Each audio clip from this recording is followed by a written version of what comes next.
Is a lack of communication effectively what's holding us up in this talk about race? Find out today on Jimmy Rants. Click on that little box down there in the corner and you'll get to see the full episode of this show. JimmyRants.com is the website, and as always, you can engage live in the content, but you gotta go follow me. I'm over on Instagram. I am at Living Low Carb Man, LIVINLOWCARBMAN. Once you're there, you can engage live just like all these amazing people coming in right here, right now. Thank you guys for being here today on Jimmy Rants. We're also simulcasting over here on my Facebook page, so thank you guys for being here. And finally, we're also simulcasting live on my YouTube stream, so thank you guys for being here, all a part of the Jimmy Rants family here today. If you missed the live, you can watch it on replay on IGTV. As soon as we're done with these, we put them right up on Instagram television, and so you can go check it out there. We also put them up over in replay form over on my YouTube channel. If you just type in a keyword Jimmy Rants, you will find the show. And then finally, JimmyRants.com has all the past episodes, 500 plus and counting. And you can definitely engage there and support. If you like what we do here, I try to give an eclectic amount of material to keep you entertained and educated and informed. And so go check it out. Click on that Patreon page if you want to support what we're doing here today. But guys, today is probably the most important Jimmy Rants I've ever done.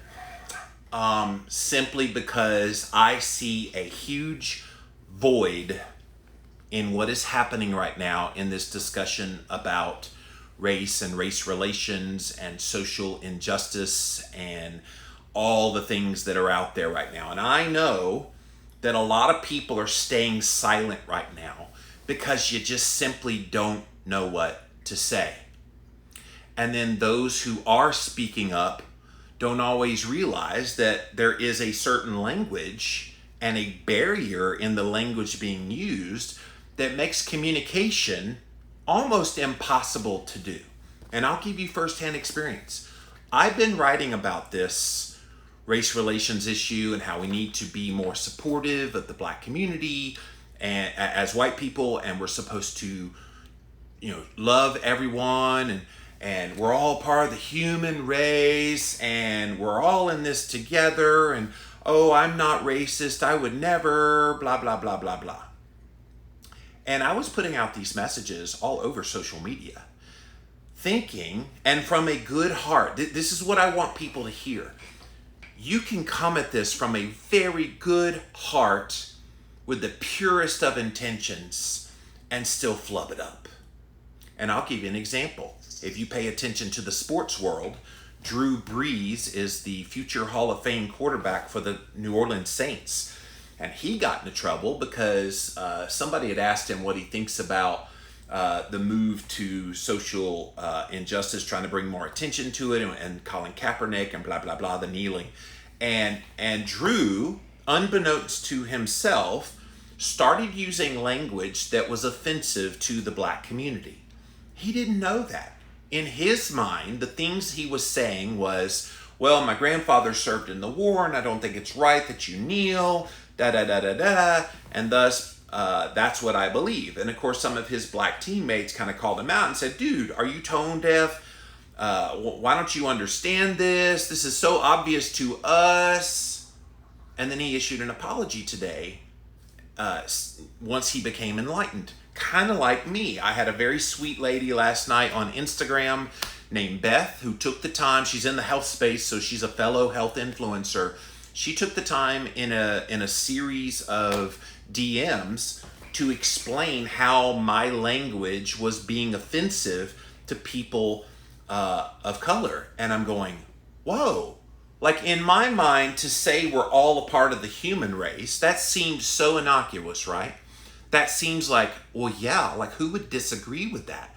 But what a person of color hears when you say we're all a part of the human race is you're not acknowledging their plight.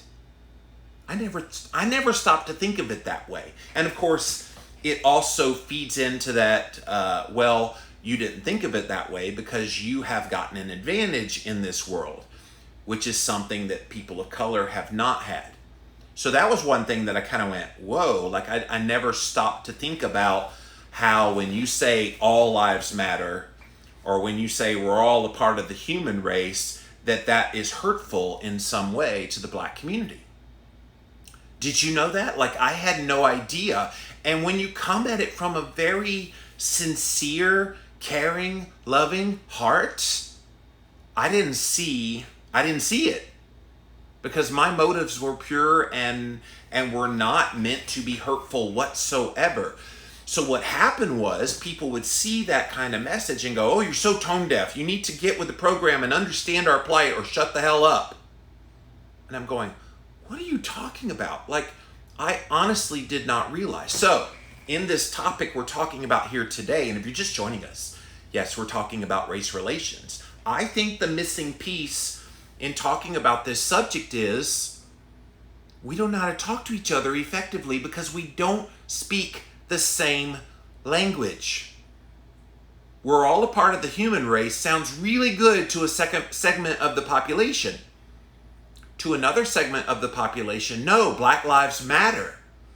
And in that second population, they feel like we aren't being seen or heard, so we need to say Black Lives Matter because we're the ones with our building on fire. Okay?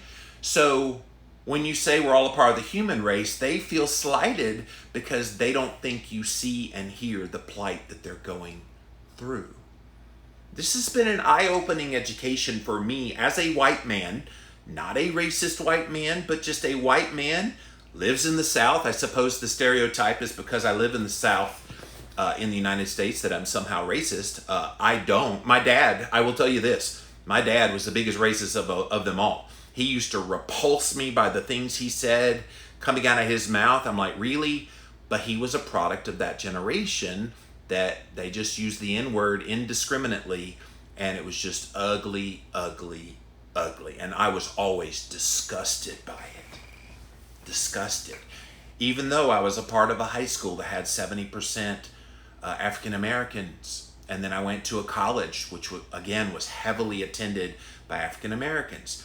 And some of my best friends in both high school and college were African Americans. And I'd be the one white guy out on the court playing basketball with all these guys. And I never thought of it that I don't see race is actually offensive as well, because they want to be seen. They want you to know that because of the color of their skin, they have certain disadvantages in this world. I don't know or won't ever know what that feels like to walk out of my house as a black man and to have to be taught things. Like I've watched a few videos where you have parents who are teaching their young black boys, don't keep your hands in your pants because they will think you have a gun. Don't go into a store and have like an overcoat and hide your hands because they will think you're stealing something. When you're walking down the road and you see a white person coming at you, don't be surprised when they walk on the other side of the road. Like, all of these things never even crossed my mind at all. But that's why you can't say all the kind of common phrases that we're saying. Again, if you joined us late, we're talking about this because I think there is a language barrier. We're using words that we feel are innocuous and the black community feels is an attack. And then you hear words from them like Black Lives Matter, and you're like, no, all lives matter. And it becomes this like butting of the heads. And I think if we came to a better understanding of why the black community feels that certain things we say in the white community are offensive, and vice versa, why some of the things that we say are offensive, but some of the things we hear from them, they need to hear our perspective of why maybe some white people don't like the phrase Black Lives Matter. I now get it. I understand it. It means that they want to be seen. They want to be heard. They want the oppression to stop. They want the stereotypes of black people to stop ostracizing them from society. And if you look at our history, I mean, obviously none of us alive today were active slave owners, but our history was that the white man had slaves, and most of the time the slaves were of African descent. And so that's a part of our history, and we can't forget that that's part of our history. Doesn't mean we sit there and dwell on it, but you got to know that, like, the civil rights movement happened in the 1960s in America. That's not been that long ago. We're talking just over a half century ago. And so we can't expect that things would just have magically fixed. And I think most of us have lived our entire lives, most of us in the white community have lived our entire lives, well, they're integrated.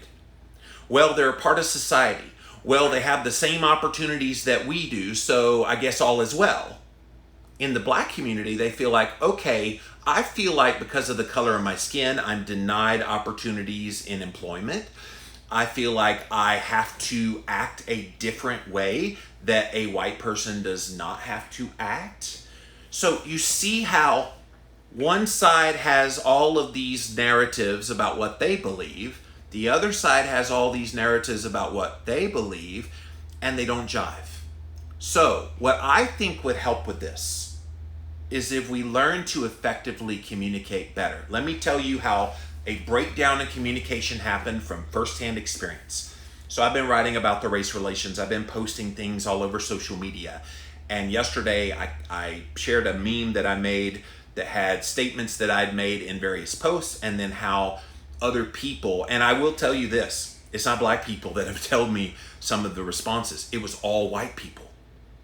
All of them who are standing up for their black friends. And I loved hearing from them, but it was the way that they were responding.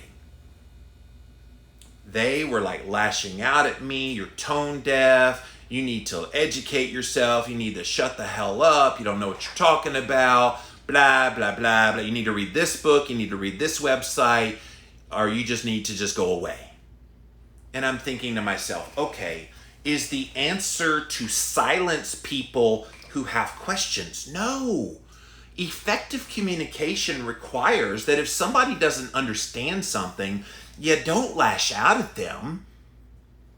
And especially if it's someone that you see is coming at it from a truly curious and loving heart.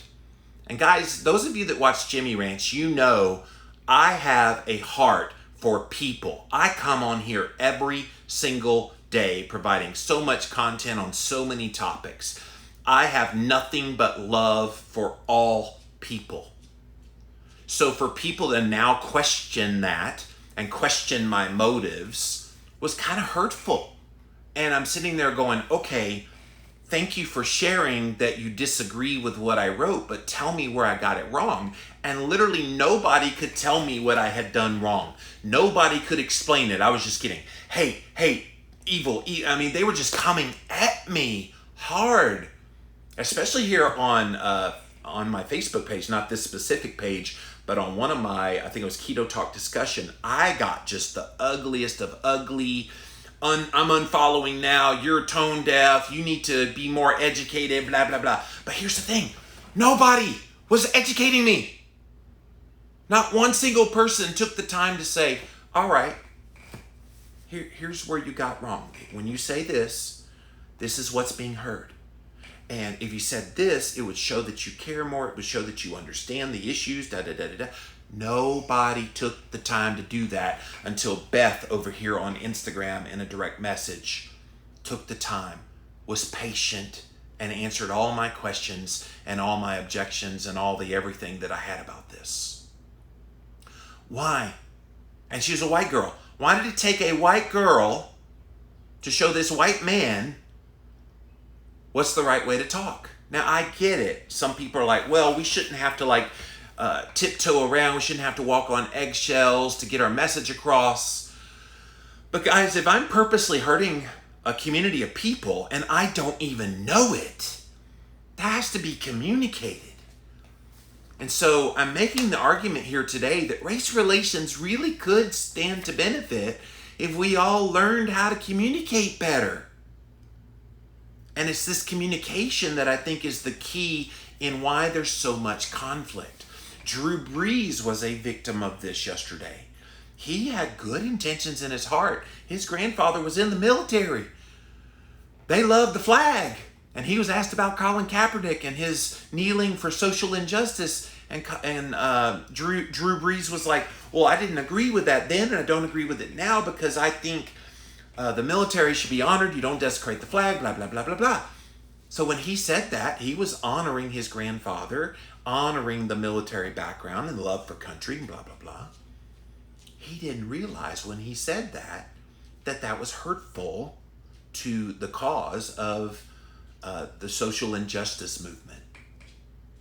And he reversed course today. If you haven't seen that, go to ESPN.com. Has the whole story. You can see all the quotes. But the point is, if you don't know, you don't know. And I feel like the vitriolicness of this whole conversation is what's bogging everything down. And if we just learned love, kindness, compassion, and understanding from both sides. A white person does not need to have a knee-jerk reaction when you see that Black lives matter.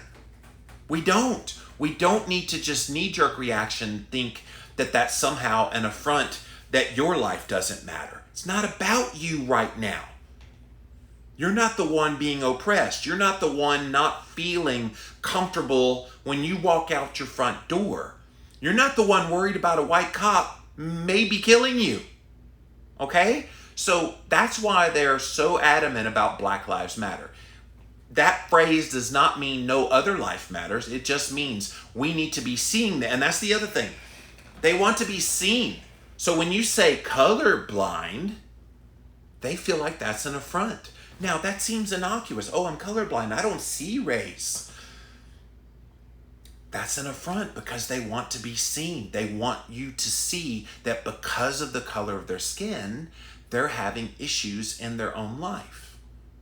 Just simply because of the color of their skin. And it's an eye-opener for a lot of white people.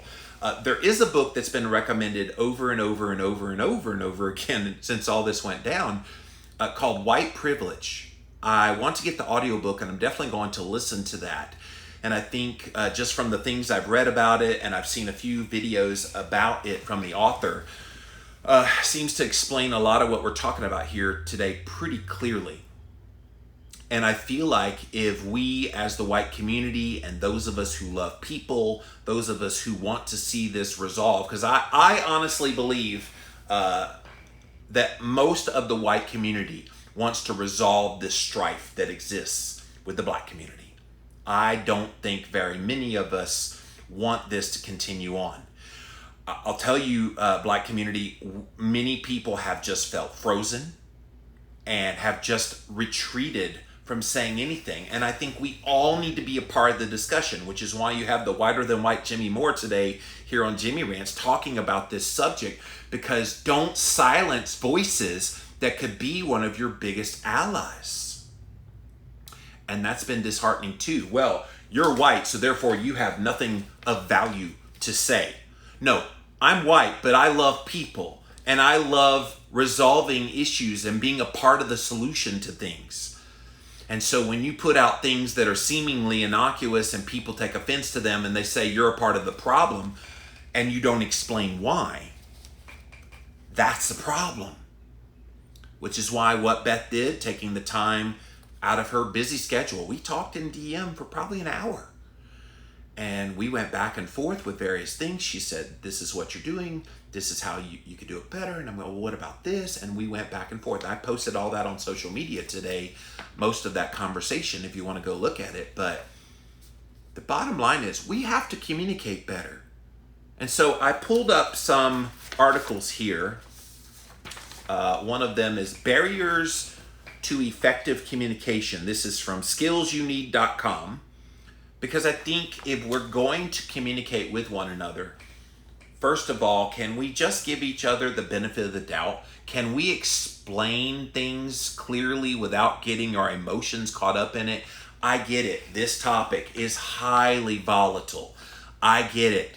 The Black community feels like they've been so oppressed for so long that they feel like they need to kind of scream the message, because you probably feel like you've said these things over and over and over and over and over, and nothing has changed. So just know, white community, that's kind of what's going on as to why there's such pushback and why it's so volatile to even talk about this. But black community, hear us out. We mean well. We want to help you in this. We are not your enemy. We're on your side, and we want to do things to resolve this just as badly as you. Now, that said, there's bad apples on both sides. There's people in the black community that would love nothing more than to keep the strife going. And there's people in the white community that would love nothing more than to keep the strife going for whatever their purposes. But most of us, the vast majority of us in the middle, want this to end so we can move on in life and live happy and healthy, which is what we all want. So I don't believe for a second that most people don't want this resolved. I think most of us do. So I want to impart on you some of the barriers to effective communication. A lot of them will apply to this specific topic. And when we get to one part of the barrier, I've got a separate article that I thought was really good. I've got another article I don't think we'll have time for today, but it's about the specific barriers related to race, and it's from Psychology Today. I might save that for another Jimmy Rants for another day. But today, I just wanted to get this message out that if we're going to talk race relations, don't shut out the white voice. I know there's this perception, white voices have talked for so long, it's time to let the black voices talk. I agree. Let's hear. But let's hear it clearly. Most of the time, what I'm seeing is there's a lot of, you just don't understand, you're tone deaf, I'm disappointed, and nothing gets resolved because we're not learning. It took a white woman to teach Jimmy more. And that's a shame. Because I wanted to learn and nobody was teaching me. They were just lashing out. And I just took so many punches and I'm going, wow. Like in my heart of hearts, what I wrote was perfectly fine. And it had to take someone to explain, when you say this phrase, they hear this. When you say this, they hear this. And I was like shocked. Somebody communicated and communicated effectively so that I could get it. And now I'm trying to communicate with you guys here today so you get it. All right, so let's look at these barriers to effective communication. There are many reasons why interpersonal communications may fail. In many communications, the message, in other words, what is actually said, may not be received exactly the way the sender intended. It is therefore important that the communicator seeks feedback to check that their message is clearly understood.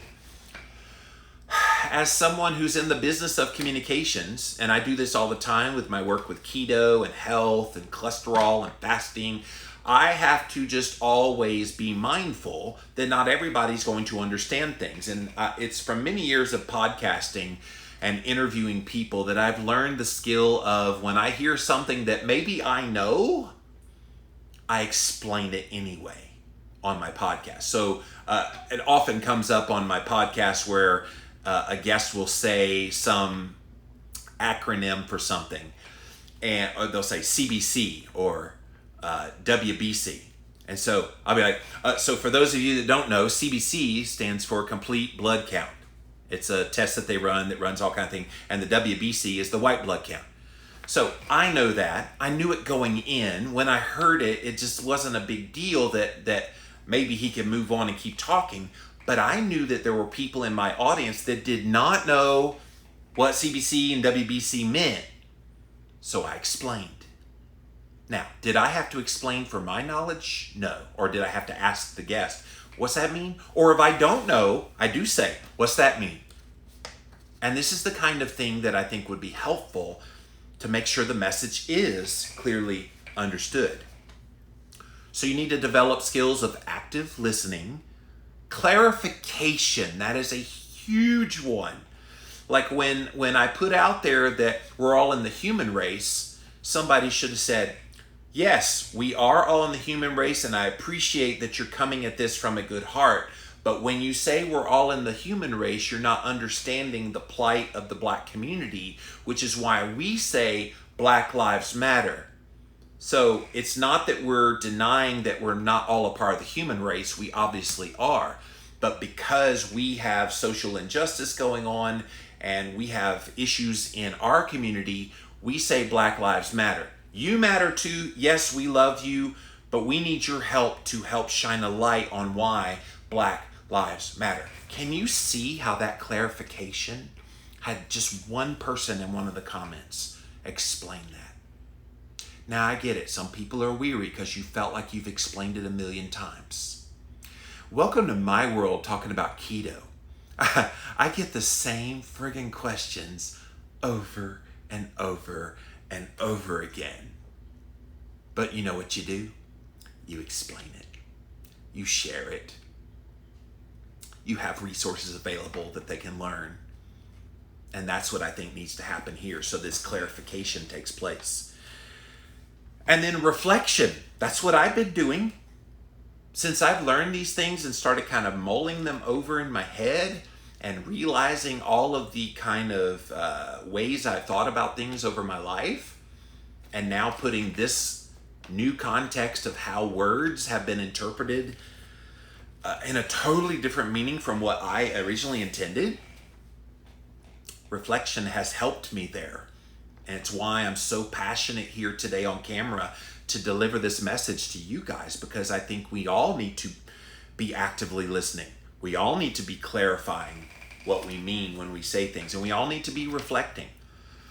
A lot of times in the comments the past 24 hours, people are like, well, you're not listening.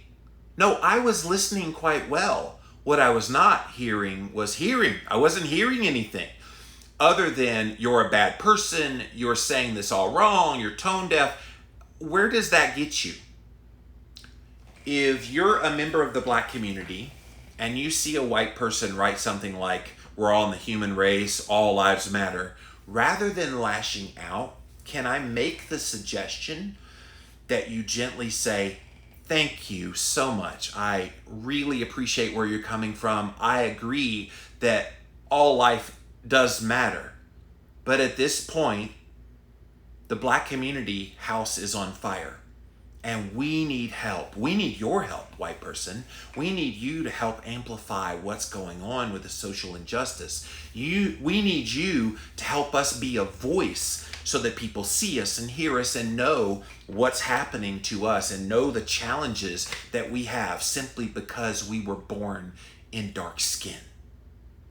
And then you explain why that hurts to say all lives matter, why we're all in the human race hurts. And then say, can you help us so that we can get the message out there more that Black Lives Matter? Can you imagine if people took that soft tone in responding and didn't just automatically have a knee-jerk reaction that there was ill intent in those words that were delivered? How different the conversation would be. Now, you're still going to have some you-know-whats out there that are going to take it the wrong way. Well, I still think all lives matter. Okay, fine. You did your part. You educated them and their ignoramuses. But for most people, they're going to go, oh my gosh, I had no idea that you heard that as a negative. Okay, see how all that works there? You also need to be aware of the barriers to effective communication and how to avoid them. There are so many barriers to communication, and these may occur at any stage during the communication process. Barriers may lead to your message becoming distorted. We've been seeing that a lot lately. And you therefore risk wasting your time by causing confusion and misunderstanding. And can I tell you, confusion and misunderstanding are the two perfect words for what I've seen happening to anybody writing about this right now. From the black community, you're seeing leaders there posting, oh, Black Lives Matter, and you need to see us, and we need to be seen and heard, and the white person's not getting that message. The white person is saying, oh, we're all in this together, we're all a part of the human race, all lives matter, I'm not racist, da da da da da, and the white person has no idea that's not being communicated well and taken well from the black community. You see how these words that are meant well on both sides are being taken in a very different way. And so those are barriers, you guys. So effective communication involves overcoming these barriers and then conveying a clear, concise message. Now, this is general advice about having clear communication and overcoming the barriers in general, not just about race relations. I do have a whole article I won't have time to get into today, but I definitely want to look at a whole article just on race relations and how there are various barriers to a good dialogue. But general principles here today, because I wanted to get this message out there that we need to see that there are two different angles to looking at this issue. So the first barrier is the use of jargon, overcomplicated, unfamiliar, or technical terms. Now, in this case, I don't think there's anything overly technical, but unfamiliar. When a white person in general hears Black Lives Matter, there's a knee-jerk reaction that happens in the brain of a white person that says, well, why do only Black lives matter? I don't get that. Or are you telling me I don't matter? Are you telling me anybody that's not a black person doesn't matter? Because that's what a white person hears when they hear that. So the jargon is Black Lives Matter. And in the mind of the black person, they're saying Black Lives Matter because, look, we haven't been given a fair shake here.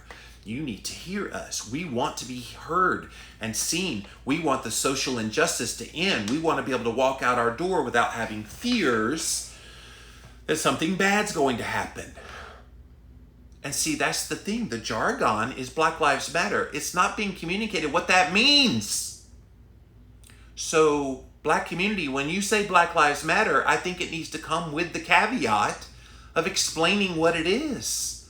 Because a white person is hearing it and there's the knee-jerk reaction in their brain of hearing that, oh, so I don't matter. And then, of course, I've seen the response back from the black community when people say all lives matter. White people say all lives matter, and they're just like, well, you just don't understand. Well, you're right, we don't.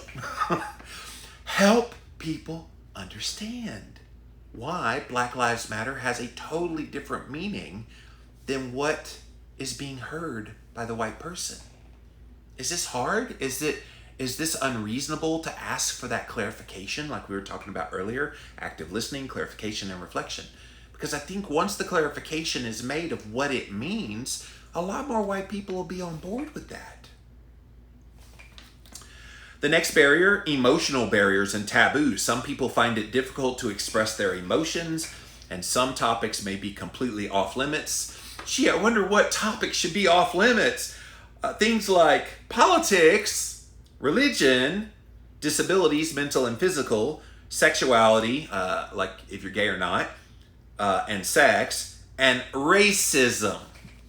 So we're not supposed to talk about these things, but racism is at the top of the list of things right now being discussed in our culture.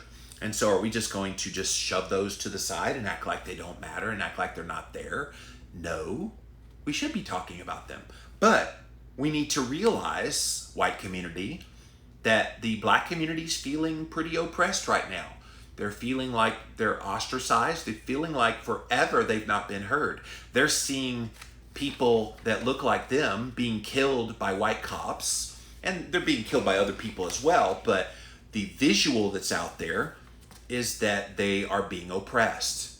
And we need to acknowledge that they have an emotional tie to that, because that's somebody's brother, that's somebody's son. And we just need to know that that's why they're having such an emotional attachment to this issue. The next barrier is a lack of attention, interest, distractions, or irrelevance to the receiver. And so a lot of the black community might think, well, nobody in the white community is talking about that. This is what's really interesting too. I was called out last weekend or last week, somewhere around like 2 days after George Floyd got killed. And it was one of my white friends. and I've known her in the health space for 7 years. And she basically said, "You're tone deaf right now. You should only be talking about this issue with the race, and you're exerting your white privilege and your white supremacy. You're just a racist. You need to be talking about this." And I'm like, whoa, like, what?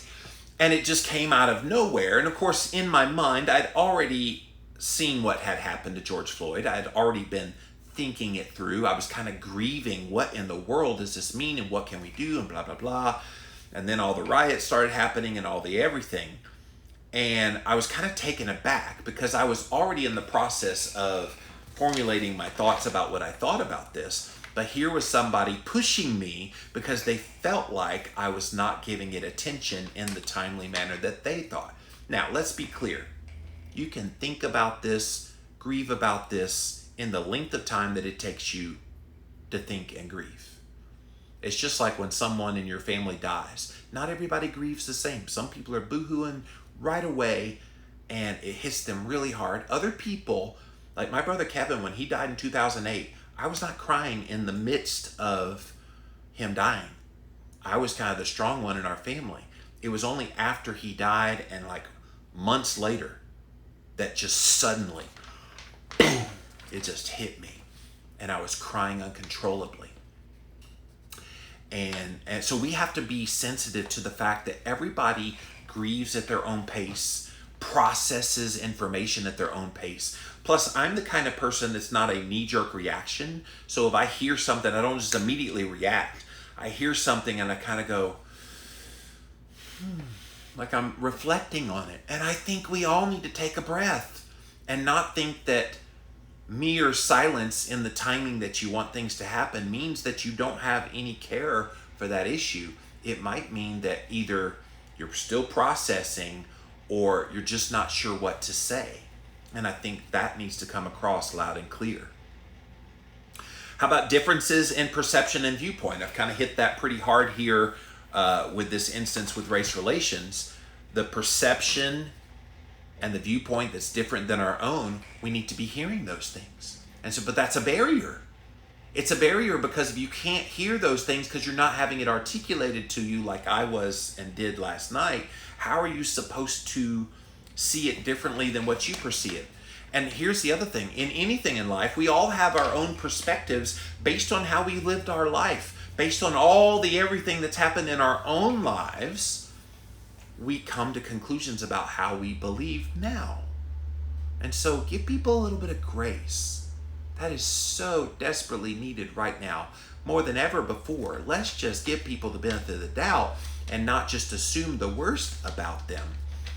Oh, by the way, that friend of 7 years that I've known in the health space and a wonderful person, I sent her my article today where I basically was saying all the things I learned. And I apologized to her and told her I appreciated that she was trying to communicate well with me. She basically cut off all ties with me and ended the friendship abruptly, which was disappointing because at the end of the day, she felt because I did not respond immediately to her, and she was very forceful in the way she was talking to me because I didn't respond positively to her first initial contact with me. She felt like I was rejecting her and therefore she's rejecting me now. So that's unfortunate. I'm okay, by the way. It wasn't like it was a close friend I talked to every day, but it was someone I cared about, I still care about, and had respect for the work they were doing. But unfortunately, that's the choice that she decided to make. The next barrier, physical disabilities such as hearing problems or speech difficulties. I don't think that applies to this one, to this issue. Physical barriers to nonverbal communication, not being able to see nonverbal cues, gestures, posture, general body language. This is interesting because a lot of the discussions happening are online now. Drew Brees posted what he did here on Instagram.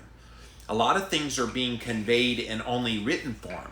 You're not seeing the body language. Now I'm here on video here today, so you can see my face. You can hear me talking. You can see the kind of me moving my facial expressions. So you can get that nonverbal communication. but a lot of this is going right online in written form. And so people aren't always able to get the nonverbal communication. Language differences, difficulty in understanding accents, that doesn't apply. Expectations and prejudices, which may lead to false assumptions or stereotypes. Now, this is a big one. People often hear what they expect to hear rather than what is actually said. And as a result, they jump to conclusions that may not be correct. So they link to another article called The Ladder of Inference to explain it. So have you ever found yourself perplexed at the way someone else has interpreted something you said or did and put a meaning on it that you never intended?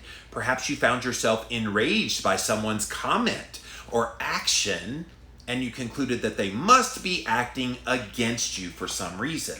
This is called climbing the ladder of inference. It was first proposed by Chris Argyris back in 1970.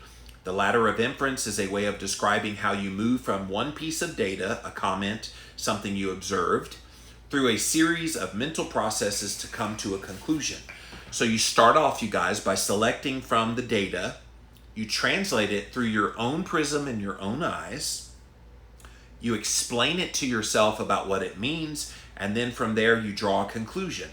It's dangerous, though, because it all happens so quickly in your head, and you probably are unaware that you're only selecting some data to choose from. Nobody else sees this thought process or even knows what stage you've gone through to reach the conclusions. All they see is the action that you take as a direct result.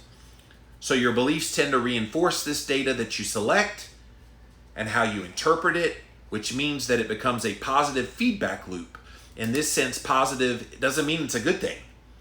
Instead, it means that the feedback drives the process onwards instead of stopping it, therefore confirms what you already believe. So you can kind of take your own example of this with what's going on right now with race relations and take it to the nth degree. They give an example, but it doesn't really apply here. Just think about, though, all the things I just said about how you jump to conclusions based on data.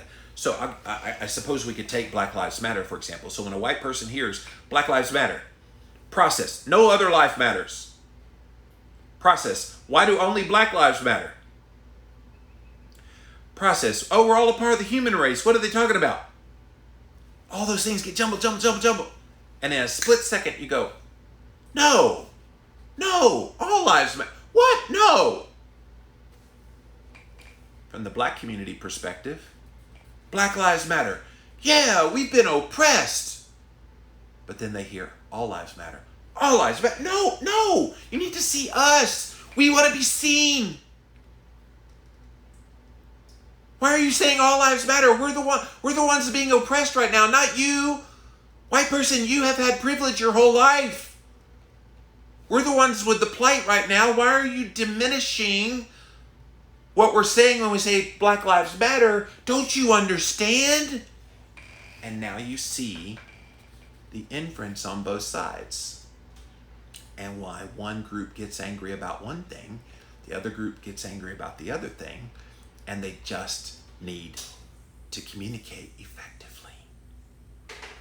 This is why I'm doing this Jimmy Rants today, guys, because I don't hear anybody else talking about how we need to be speaking each other's language. And right now, white people are speaking white language, black people are speaking black language, and they're not the same language.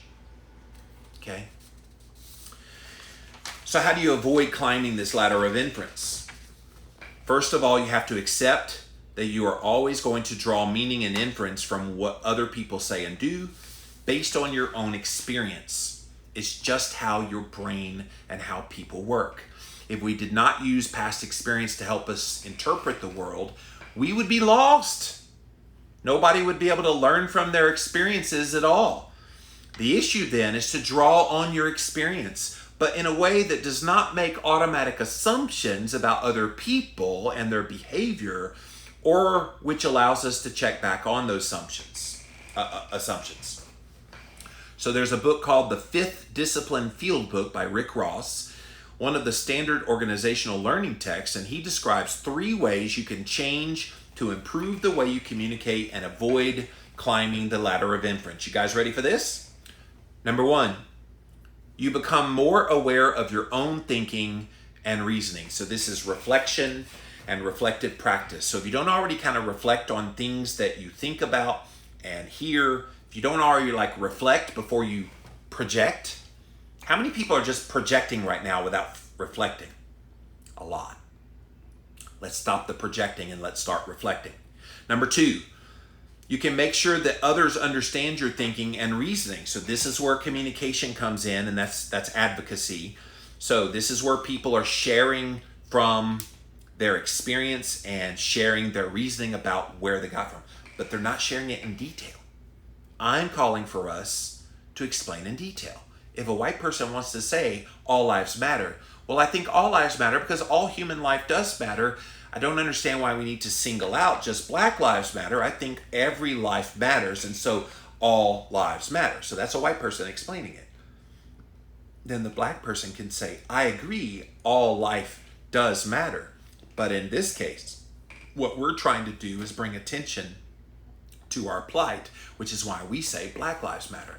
Doesn't mean we negate you, white person. It just means we think you need to be seeing what's happening to us and helping us and being a part of the solution. What white person's going to go, no, still think all lives matter? Okay, a few. But a reasonable person will go, oh, I see what you mean now. And the process of change starts to happen in their head, right?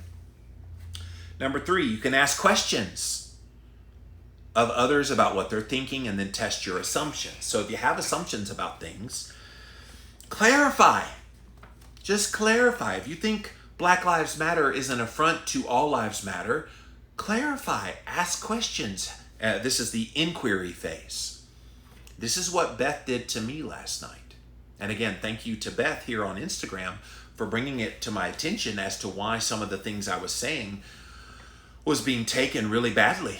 And I think if we go through this process of avoiding climbing this ladder of inference, it can help so many people. So when you consider your own thought processes, beware particularly of any piece of information that you just take for granted. For the white person, all lives matter. Of course they do. Of course all lives matter. What are you talking about? All lives matter. Like it's not even on the radar screen that all lives don't matter. All lives matter. And that's why it's kind of pushed in people's heads. But what you're doing is you're likely to be deeply rooted in your own belief, and it's worth stopping to examine to make sure you're not really, or that they are really a fact. Yes, all lives matter, but yes, that's not what we're talking about here. It's not about you, white person, right now. It's about the Black plight and the things that they're having to go through, which is why Black lives matter. I wonder if there was a phrase that they could have come up with that would have been less, I guess, caustic, because that phrase, Black lives matter, seems to be caustic to a lot of people. But when you explain it and you know what it means now, it's not that way. Some of the time, at least, you'll find that others do not see them as right at all, and that's going to happen always. All right, so I think that was all from this one. Let me get back to the other barriers. There was only one more, cultural differences. So people from different cultures express emotions in a different way. And so, yeah, there's cultural differences. And, you know, let's be honest. There's Black culture and various things that happen within Black culture, and then there's kind of a white culture. And it's okay. I love watching Black comedians make fun of white culture. I was watching one the other day. What's his name? Cat James?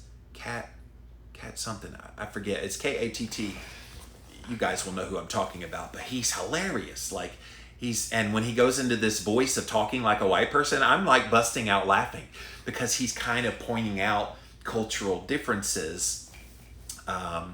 And not all white people laugh at that kind of humor. I happen to love it. So, but guys, effective communication would resolve so much of this strife that's going on with race relations right now. And I'll be the first to admit, I've been a victim of this, of trying to say things that mean well, but they come across as very hurtful. And now I know better, I'm doing better. And I'm trying to help you guys understand, you guys in the white community, understand why how you say things matters, and vice versa. I'm trying to talk to the black community of this is where we're coming from. We're not coming at it from hate. We actually are coming with good intentions. So don't judge us for saying the wrong things. Gently say, you know what? I love that you're trying to be a part of this discussion. Thank you. Don't be quiet, because being silent means you're agreeing with the way we're being treated. And so by me speaking up, I'm telling you I care and I want to be a part of the solution. So help me be a part of that solution. So many things we can do better, and I'm hoping that this Jimmy Rants here today helped you out. All right, so let's come over here to Instagram, then Facebook, finally on YouTube. I told you this was going to be a Jimmy Rants like no other here today, so I hope you've appreciated this information. Welcome in, welcome in. JimmyRants.com is the website. Beth says, if anyone remembers Blue-Eyed, Brown-Eyed experiment from the 60s, Jane Elliott, still active, find her on YouTube. Good, thank you for that.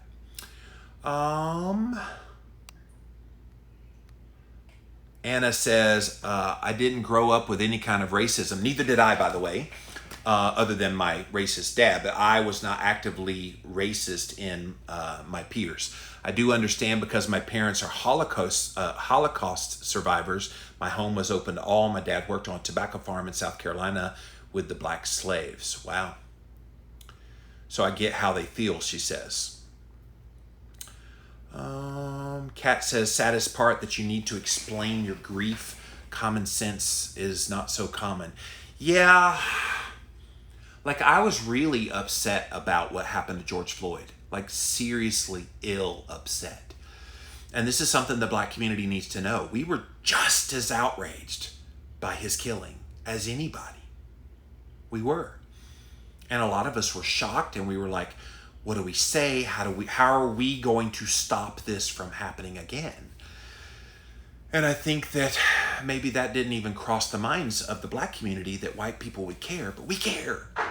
And I think when I was pushed to try to grieve quicker and start talking about this quicker, it kind of took me aback.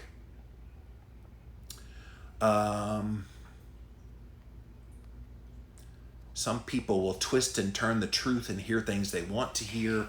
Feels like 2021, truth bending and twisted. I'm hoping this messed up 2020 becomes the best thing that's ever happened to our country.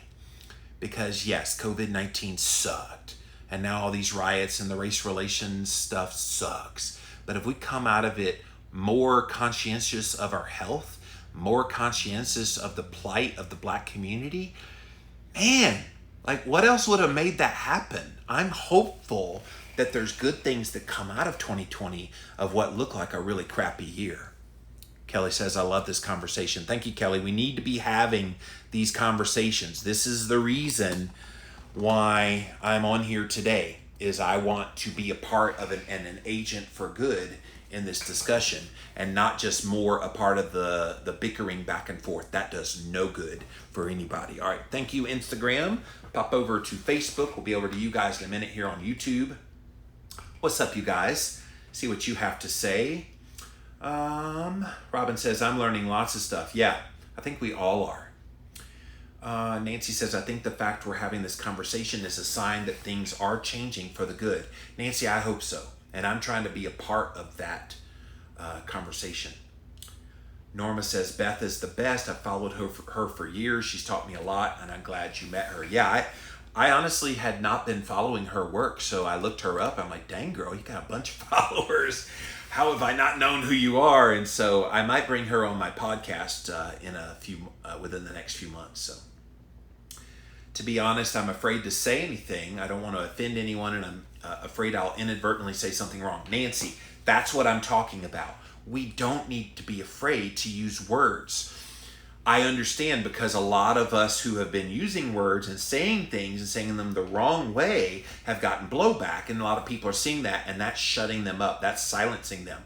To me, that's sad. I think the better thing is, let's all talk, and then if we say something the wrong way and talk from a pure heart of love, trying to understand and blah, blah, blah, and we say something wrong, rather than lashing at people, why don't we speak the truth in love? Why don't we say, thank you for your effort here. Let me explain why what you said here might be interpreted another way for the black community. And then vice versa. If someone in the white community says something, rather than being lashed back at, vice versa. Explain. Show compassion and love and respect. This is what's missing in this whole conversation. Oh, I see my brother Ron Garrett's on here. I'm going to try to get Ron on one of my podcasts soon to talk about this subject, because I think we need to have more open discussion of this. Abel says, yes, more conversation needed. We all need to be patient and understanding with those looking to be educated and talk through this together. Abel, that's been the sad part. Rather than people talking, it took a white woman to explain race relations to Jimmy Moore. Now, I get it. There's a lot of high emotions right now, but I think it could have been avoided had someone just taken the time like she did to explain things. Jacqueline says, thanks for this episode. I support and applaud you totally. Thank you. I am trying to do my part because now my eyes are open and I want to be a part of the solution. I love people. Anybody that watches and follows my work, if you don't get the theme song that Jimmy Moore loves people, I don't know what else I can do, because that's been my total theme song. I come on here every day and do Jimmy Rants. Don't charge a dime for it, because I love people and because I love communicating. I love teaching. Those are all gifts of mine, and it's my heart. Genuinely, it's my heart. Thank you, Facebook. Let me pop over here to YouTube, see what you guys have to say.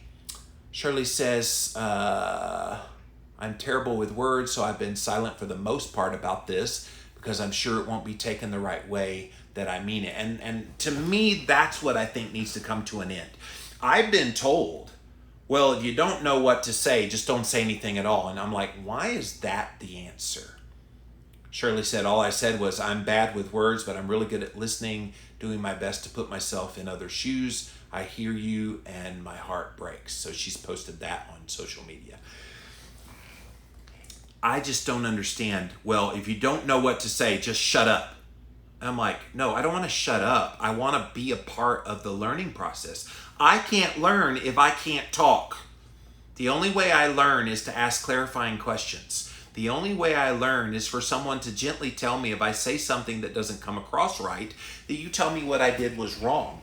All I got yesterday when I posted things like we're all in the human race and I don't have racism in my heart and I'm colorblind, all people did was lash out and say I was tone deaf, didn't know what I was talking about, you need to shut up. And I'm going, what? Like, I was coming at it from a sincere, positive, loving heart as the kind man I try to be. And I felt like, I basically felt like that I had said the most vicious, ugly things, and I didn't say anything of the sort. So let's learn to communicate better with each other. We need to, guys. We need to for each other's sake. All right, let me come back over here. We're running out of time on Instagram. See any final comments that might have come in. Marnie says, this is exactly the conversation we need to be having. That's why I'm on here today. And I knew it was a risk to come on here to talk about race relations because you never know how people are going to take it.